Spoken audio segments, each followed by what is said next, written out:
What's up, everybody? Happy Monday. Hope all you had a great weekend. Hope you're having a great day today. Um, Getting into this episode of GH. First of all, why the hell are they having this little pre-funeral, pre-celebration for a man who's not dead? I mean, they think, he's presumed dead. I ain't gonna lie. But you haven't found a body, though. And if you haven't found a body, what are you having, like a little celebration, having all the family over, friends talking about condolences? Condolences for what? He's not dead. Then whatever happened to keeping the faith? Carly, trying to be strong for everybody. She raising up her glass and toasting her little husband and whatnot. And they had a pretty good turnout. Some family, some friends showed up. Where the hell is Christina? Sam got on my fucking nerves. I'm sorry, but she did. Sam was irritating as usual. Like when Alexis showed up to the house, Sam was being all snarky. I'm like, Sam, get off your pedestal. Damn. Like she was like that with her father. She's like that with everybody. Like Sam swears she's better than everybody. Like, go sit down. You got your drama too. Like, she needs to remind herself, that Shiloh shit, majority of him coming to town was because of you. Yeah, you started that one, Sam. Like, she needs to stop judging people and being so snarky. Like, you really need to stop doing that. That shit is annoying.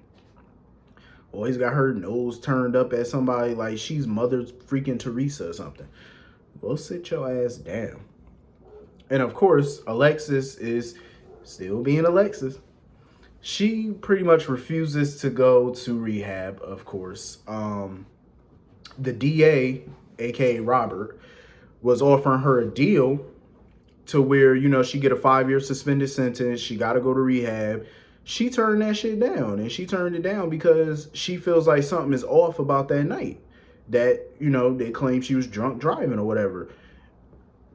If she could just remember that, she would know, like, Tracy was driving. I believe she mentioned that before. That Tracy was driving. She wasn't the one really behind the wheel. But Tracy. Tracy don't give a damn. And Tracy pretty much reassured Ned. She was like, yeah, I wouldn't worry about Alexis if I was you. Alexis ain't gonna be talking. I freaking love Tracy. I love it. Tracy will shut anybody down who tries to come in between that family. Like, she don't give a damn. She will do whatever she got to do. She don't care if she got to rob Peter to pay Paul to do it. She don't care. Like, Tracy is just Tracy. Tracy don't give a damn. I feel like Ned just needs to tell his wife the truth at this point. I feel like he really does. Like, he needs to tell his wife the truth and suffer the consequences like a man. Handle your business like a gent. Take it on the chin, champ. If your wife slapped the bejesus out of you, that's on you. So anyway, moving on from that. Jason is just trying to clean up some mess at this point. He met up with Brando or whatever. He's pissed at Brando for blocking him from taking a shot on Cyrus and getting Carly involved. I'm like, first of all, you can't blame Brando for that. Carly was already involved. Like, Carly was going to involve herself anyway, because that's just Carly. That's what she does. And I understand Jason doesn't want Carly involved in the business, but she's going to be involved in it. With Sonny out of the picture right now, she's going to be involved in it whether Jason likes it or not. Because Jason can't really run the organization by himself. I mean, he can, but it leaves him a bit vulnerable and stuff like that. So Carly's going to be involved. And even when him and Carly were talking about the business, when they were talking about the business, he pretty much was telling her, you got to keep the U.S., the clean money. You got to keep that separate at all times from the dirty money, from the offshore bank accounts. You got to keep that separate. because she's worried about the other families coming after, you know, the Corinthos Morgan organization, which I think that's smart on her part to think about that, because you already know what the enemies, knowing that Sonny's out of the game right now, they're gonna come. Oh, they're gonna come for the territory. It ain't no question. It ain't no question of if, it's a question of when, because they coming. Sonny held prime real estate in that town. Very prime real estate. Everybody knew it. You know, especially the waterfront, that's big money. You know, so when him out the picture, hell yeah, the enemies are they're gonna flock to Port Charles to get that territory. And that's why Carly told Jason, like, basically, whether Jason likes it or not, Carly's involved, and she wants to know everything that's going on with the business, front and back. She wants to know all the players. She wants to know everything. Jason can't stop her from getting involved in this. Ain't even no point in trying to talk her out of it. It's a mute point at this point. Carly ain't gonna stop. She gonna be involved in the business, whether Jason likes it or not. So Jason might as well just suck it up, tell her what she want to know, and, you know, handle it that way. So anyway, moving on from that, Molly's still, you know, running around apologizing to TJ. She still wants to go ahead with this commitment ceremony, but TJ pumped the brakes a little bit. He's not really feeling it right now. TJ felt like they both needed to figure things out. I mean, I'm pretty sure TJ kind of forgave her or whatever because he understands why she did it, but that doesn't mean that he's not still upset about it or he doesn't feel some type of way, and he has every right to, because I would too. But she can't possibly expect this man to keep going with that commitment ceremony, because I wouldn't want to do it right now either. You know, he just feels like, you know, they just got a lot to work out right now, and a commitment ceremony may not be, you know, the best thing to do right now under the circumstance, which I totally agree. But Molly had to reassure him that she wasn't bored with him, and, you know, she was happy with their relationship, which I'm sure she was, because she's been with him for years now. So, you know, she was happy. But if Jordan wasn't doing her foolishness, none of this more than likely would have happened. Chances are. But we all know deep down she wanted to sleep with Brando. Ain't even no question about that, because I remember when she first met Brando, she was smitten by that man. She was Google-eyed over him. She was smitten. She definitely had sex in her eyes when she looked at Brando, and there ain't no lying about that one. If Jordan didn't do what Jordan did, I don't think Molly would have acted on those feelings. I don't think she would have. To be completely honest, I don't think she would have. But you never know. And I damn sure don't blame TJ for knocking Brando the hell out. When Brando came up in that hospital, he punched him in his face. I was like, I was applauding it. I applaud it. You damn right. Because you know what? Brando deserved it. He had that coming, because you done sat in this man's face knowing you banged his lady and you got close to him, became his friend, knowing you seen his woman naked, knowing you peeped all of that. You got all the goodies that he's been getting all these years, and you got that. You got access to the cookie jar and didn't try to befriend him. Now that's low. I'm sorry, but that's low. That's just messed up.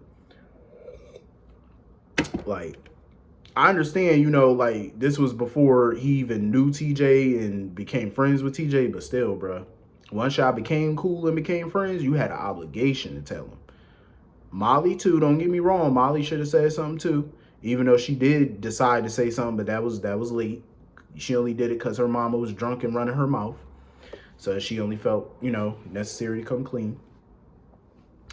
Anyway, I wonder what's going to happen between Brando and Sasha, though. Because I definitely see some chemistry between them. And I'm happy that Sasha's going to meetings and stuff, trying to, you know, keep clean and get, you know, back to some sense of normal. You know, I'm glad she's keeping up with her treatments and stuff like that. You know, hopefully she don't go back on that stuff. I hope not, because she used to look terrible. When she didn't have her coke, she looked crazy. So anyway, Chase ran into Finn or whatever. He was telling Finn about him and Willow's little awkward-ass kiss. I really don't give a crap at this point if Willow goes back to Chase. Like, if that's what she do, it is what it is to me. Like, go back, be with your man, do what you do. Her and Michael, I felt they're decent together. They are. I think they're a little decent. Ain't no real, sparks between them or nothing like that. But, Michael deserves a good woman. But I think, honestly, I feel like Michael deserves a good woman, but I feel like he deserves a woman that got a little fire, a little spice. What's that girl name? I forgot her name already. The girl that he went out on a date with when Nell was stalking around and stuff like that. And they went to Kelly's diner for their first date. And the girl was all, she was very upfront. She told Michael, like, I don't do games, I don't do drama. She basically told him what her intentions are. Yo, I love that girl. I think she was a nurse at the hospital. I love that girl. That's the type of girl Michael need to be with. She got a little spice. She got a little spice to her. I like her. I definitely feel like the writer should have went on ahead and put him with her because she has some fire. And I like that about her. So anyway, we get to Sonny. He's waking up. He finally comes to and he see Ghost Mike. His dad pretty much tell him to keep fighting. And some person came by, some random passerby came by and wondered why Sonny was out in the cold. And Sonny was like, he ain't had no idea. Please tell me this man ain't got no amnesia, because I don't feel like dealing with that shit today. I do not feel like dealing with Sonny walking around, I don't know who you are. I don't remember my life. I don't want to see that again. We done been through that shit so many times. I don't want to deal with that again. I do not. Like, I don't want to deal with that foolishness. Like, just let him come home and be with his fam. Nah, I'm not cold. I just feel like wearing my hoodie today. So, just to let you know. But, Sonny actually looked pretty good for somebody. He was all clean and spruced up, shaven, all clean shaven for somebody who's been half dead for a damn week. He looked good for a half dead motherfucker. I'm just saying. Like, how you all clean shaven and shit and you been half dead for a whole week or two? Like, I don't understand that. Somebody messed up on that front. But anyway, this was a pretty good episode. I ain't like that little condolence party that they had for Sonny. I'm like, that man ain't dead. Come on now. Why y'all doing this? Why y'all doing this? I'm like, ain't it a little... I mean, I know he presumed dead, but still, like, y'all doing y'all a little early, ain't you? For a party. Sam, she can go jump off a damn bridge. I really don't care at this point. I don't care. Free Jason. Free Jason. Let him go find somebody else. Hopefully him and Britt. Free Jason.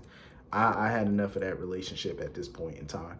But anyway, hit the comment section. Let me know what y'all thought about this episode. I will see y'all all later. Have a good night. Peace.